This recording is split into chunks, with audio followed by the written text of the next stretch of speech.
જય શ્રી કૃષ્ણ, જય માતાજી, જય મહાદેવ. મિત્રો, ભક્તિ અમૃત ચેનલમાં આપ સર્વેનું સ્વાગત છે. આજે આપણે કાળી ચૌદસની વાત કરવાના છીએ અને અગાઉ અમે ધનતેરસ નિમિત્તે એક વિડીયો બનાવેલો છે. એ તમે જોજો. એની અંદર દરેક માહિતી અમે સંપૂર્ણ માહિતી આપી છે. કેવી રીતે પૂજા કરવી, શું કરવું, શું નહીં, અને કયો ભોગ ધરાવવો, લક્ષ્મીજીને શું ગમે છે કે જેથી લક્ષ્મીજી તમારી પર પ્રસન્ન થાય. આજે આપણે કાળી ચૌદસ વિશે કરીશું. કાળી ચૌદસની પૂજા કેવી રીતે હોય છે અને કાળી ચૌદસની પૂજા કેમ કરવી જોઈએ, કારણ કે આપણા ઘરમાં નેગેટિવિટી હોય એ કઈ રીતે દૂર કરવી, અને આપણી પર દાખલા તરીકે કોઈ તાંત્રિકે આપણી પર કંઈ વિધિ કરી હોય તો એની સામે આપણે કેવી રીતે એની પૂજા કરવી કે જેથી એ વસ્તુ જતી રહે અને આપણને સુખ શાંતિ મળે. તો મિત્રો, આ કાળી ચૌદસની દરેક પૂજા હું આપને જણાવવાનો છું. તો તમે આ અમારા વિડીયો સાથે અંત સુધી જોડાયેલા રહેજો. કાળી ચૌદસમાં આપણા માતાજી એટલે કુળદેવી અથવા મહાકાળી માતા અને હનુમાનજી મહારાજની પૂજા કરવામાં આવે છે. આ ત્રણેય નેગેટિવને હરનારા છે અને નેગેટિવ ગમે તેવી હોય તે ભગાડવાની તાકાત આ ત્રણ માતાજીમાં છે. એક તો આપણા કુળદેવી, મહાકાળી અને વીર હનુમાન. તો મિત્રો, આ દિવસે તમે શું કરશો, કાળી ચૌદસ શું કરવું એ હું તમને જણાવું છું. તો તમે ખાસ ધ્યાન રાખીને સાંભળજો.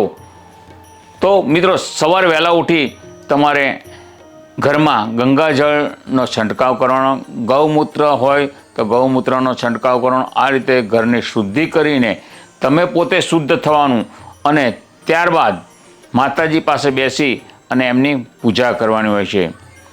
હવે માતાજી માટે તમારે શક્ય હોય તો જો દેવી અથર્વશીષ આવડતો હોય તો દેવી અથર્વશીષ કરવો, અને માતાજીના જે મંત્ર હોય એ મંત્ર બોલવા જોઈએ.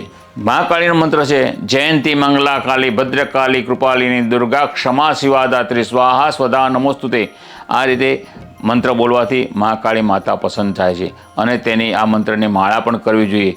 હવે કુળદેવીની પણ આરતી આવે છે કે હે કુળદેવી માગો મુક્તિ આપ કને હું એટલું. એ આપણે અગાઉ એક મૂકેલી છે પ્રાર્થના, તો આ પણ કરી શકાય છે. અને માતાજી માટે તમારા ભોગમાં મીઠી વસ્તુ લાપસી છે, સુખડી છે, જે આપણે કુળદેવીને ચડતું હોય કે મહાકાળીને ચડતું એ પ્રમાણે વસ્તુ બનાવીને એને ધરવી જોઈએ. અને આ ધરવાથી તમે માતાજીના આશીર્વાદ મળે છે અને એ કોઈ પણ વસ્તુ નેગેટિવિટી આવતી હોય તો વચમાં આડી ઊભી રહીને એ નેગેટિવને ભગાડી મૂકે છે. એટલી મહાકાળી માતામાં શક્તિ છે. અને બીજું, હનુમાનજી મહારાજને સિંદૂર ચડાવો અને હનુમાનજીને કહો કહી રીછપતિ સુન હનુમાના કાચુપ સાધી રહે બલવાના પવન તનય બલ પવન સમાના બુદ્ધિ વિવેક વિજ્ઞાન નિદાન કવનો છો કાજ કઠિન જગમાં જો નહીં હોય તાત તું ભાઈ. હે દાદા, તારાથી એવું કયું કામ છે કે જે તમારાથી ના થાય? મારા જીવનમાં મુશ્કેલી આવી છે પણ દૂર કરો, ગમે તે કરો, તમારે દૂર કરવાની છે. આવું કહેશો તોય પણ દાદા હાજર થઈને તમારી મુશ્કેલી દૂર કરશે. એનો મને પૂરેપૂરો વિશ્વાસ છે. તમને પણ એ વિશ્વાસપૂર્વક તમે કામ કરશો, તમારી મુશ્કેલી દૂર થશે અને તમારા ઘરમાં નેગેટિવિટી દૂર થઈ જશે. અને એ નેગેટિવિટી દૂર કરવા માટે તમે સુંદરકાંડનો પાઠ કરશો અથવા તો હનુમાન ચાલીસા કરશો તો પણ દૂર થશે. હનુમાન ચાલીસા કરતી વખતે તમારે આ જે હું બોલ્યો એ વસ્તુ બોલવી જરૂરી છે. જો યાદ લખવું હોય તો લખી કાઢજો. કઈ રીછપતિ સુન હનુમાના કાચુપ સાધી રહે બલવાના પવન તનય બલ પવન સમાના બુદ્ધિ વિવેક વિજ્ઞાન નિદાના કવનો સો કાજ કઠિન જગમાય જો નહીં હોય તો તાત તું પાય.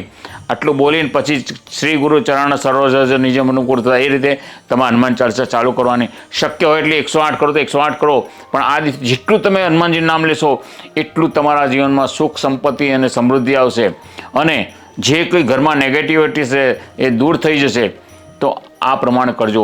અને તમારે ઉમરા ઉપર અને બારણા ઉપર ત્રિશૂળ દોરી કાઢવાનું અને ઉમરા ઉપર લક્ષ્મીજીના ચિહ્ન દોરવાના, જેથી નેગેટિવિટી આવે નહીં અને સુખ સમૃદ્ધિ ઘરમાં આવે. નેગેટિવિટી માટે તમારે ઘરમાં ગંદકી હોય તો પણ ના આવે. આ સફાઈ કરવાનું મહત્ત્વ છે. દિવાળીમાં બધા સફાઈ કરે છે ને, સફાઈ કરવા માટે આ જ છે કે દિવાળી આવે છે એટલે ઘર સાફ કરવા માટે આ સાફ કરે, પણ એ ખબર નથી કેમ આપણે કરીએ છીએ. ફક્ત હું આપને જણાવી દઉં, એ સાફ લક્ષ્મીજીને ચોખ્ખાઈ બહુ ગમે છે એટલે માટે લક્ષ્મીજી આવે એટલા માટે આપણે સફાઈ કરીએ છીએ. અને નેગેટિવિટીને ગંદકી બહુ ગમે છે એટલે ગંદકી રાખીએ તો નેગેટિવિટી આવે, એટલે ઘરની ચોખ્ખાઈ બરાબર રાખજો. તો મિત્રો, હવે બીજી એક વાત કહું કે આ જમાનામાં જાત જાતના તાંત્રિકો હોય છે અને સૌ પોતપોતાની રોટલી પકાવવા માટે લોકોને એવો વહેમ કરી દે છે કે આને આમ થઈ ગયું એટલે આણે કર્યું છે, આણે આમ કર્યું છે, આણે આ કર્યું છે. ભાઈ એવું કંઈ હોતું નથી. કોઈ કોઈને કંઈ નથી કરતું. પોતાના કર્મના ફળ એને ભોગવવાના હોય છે, એટલા માટે આવું બધું હોય છે.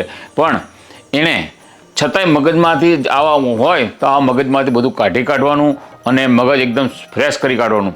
તમારા મગજમાં કોઈને વહેમ હોય કે મારી પર કોઈએ કંઈ કર્યું છે અને એ રીતે તમે અંદરથી પીડાતા હો, તો એની માટે તમારે શું કરવું એનો હું તમને ઉપાય બતાવું છું. તો એની માટે તમારે સવારે નાહી ધોઈને તૈયાર થઈને બેસવાનું, સ્વચ્છ કપડાં પહેરવાના અને માતાજી, તમારા કુળદેવી અને મહાકાળી અને હનુમાનજી પાસે બેસી અને સંકલ્પ કરવાનો, હે માતાજી, હે હનુમાનજી, હે કુળદેવી માતા, હું આવી રીતે હેરાન થઉં છું, તો આ મુશ્કેલી મને છૂટો કરવા માટે હું તમારી માટે મારાથી યથાશક્તિ યથાભક્તિ તમારી પૂજા કરું છું. તો તમે મને આ મુશ્કેલીમાંથી છોડાવો અને આ મુશ્કેલી મારાથી દૂર કરો. આવી રીતે સંકલ્પ કરી અને તમે બેસો. અને હનુમાનજીને માટે તમારે કરવું હોય તો હનુમાનજીને સંકલ્પ કરવો પડે કે ભાઈ આ રીતે હું બેઠો છું અને આ રીતે તમારી ભક્તિ કરું છું અને એના માટે હું આટલી 108 હનુમાન ચાલીસા કરીશ કે અથવા સુંદરકાંડનો પાઠ કરીશ. આ રીતે તમે સંકલ્પ કરી અને ત્યાં આગળ તમે જે પૂજાની સ્થાનક છે ત્યાં આગળ તમે પાણી ભરીને લોટો મૂકો અને તમે બેસી જાઓ અને તમારા જમણો હાથ શક્ય હોય તો પાણીના લોટા પર મૂકી અને તમે પાઠ ચાલુ કરો કે હનુમાન ચાલીસા બોલો. આ રીતે કરશો અને મહાકાળીના મંત્ર બોલશો કે તમારા કુળદેવીનો મંત્ર એ રીતે બોલશો તો તમારા એ પાણી વાઇબ્રેટ થશે અને એ પાણી દરેક કુટુંબના બધાએ લેવાનું થોડું થોડું. તો તમારા મગજમાંથી જે કંઈક નેગેટિવિટી હશે એ નીકળી જશે અને દૂર થશે અને તમારા ઘરમાં, આખા ઘરમાં આ પાણી ધીરે ધીરે બધે છાંટી દેવાનું અને આ રીતે તમારા ઘરમાં નેગેટિવિટી હશે તો દૂર થશે. આ મારો અનુભવ છે. તમને શું અનુભવ થાય છે ખબર નહીં, પણ મને ખબર છે કે આટલું કરશો તો તમારા ઘરમાં સુખ, શાંતિ અને સમૃદ્ધિ આવશે ને આવશે. તો મિત્રો, આજે હું આપને એક વાત કહું છું કે જે કાળી ચૌદશને લગતી જ છે.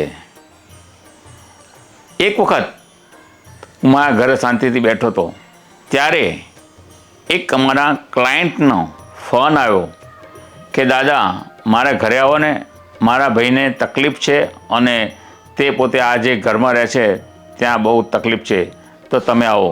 એટલે હું મારું કામ પતાવીને એમના ઘરે ગયો.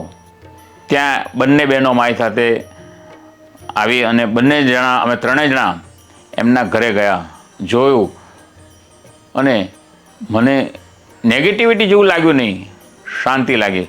તો પણ મેં બહેનનું માન રાખવા માટે મેં કીધું કે જે છે બધું જતું રહેશે અને શાંતિ થઈ જશે. તો એના માટે તમારે શું કરવાનું છે, હું જે મંત્ર બોલીને પાણી આપું છું એ તમે છાંટી દો અને એનાથી બધું ફર્સ્ટ ક્લાસ થઈ જશે.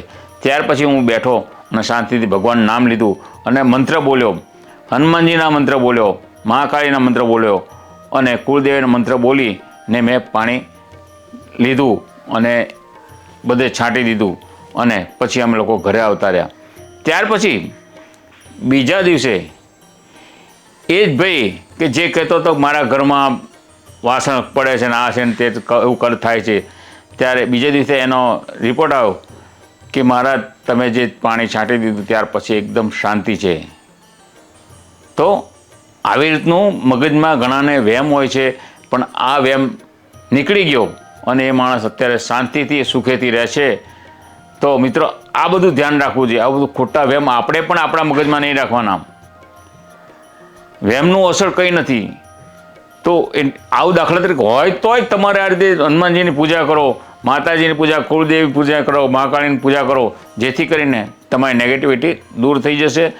તો આજે કાળી ચૌદશ માટે આટલું તમે ઉપાય કરજો, જેથી તમને સુખ, સંપત્તિ અને સમૃદ્ધિ, આયુ, આરોગ્ય મળે. અને તમારા કુળદેવી માતા અને મહાકાળી માતા અને હનુમાન દાદાને પ્રાર્થના હું કરું છું કે તમારી જે કોઈ સેવા કરે એમનું તમે સારું ફળ આપજો અને એ લોકો ખૂબ સુખી થાય. બસ આટલું જ. પછી આપણે બીજા વિડીયો મળીશું. તો અત્યારે સૌને જય શ્રી કૃષ્ણ, જય માતાજી.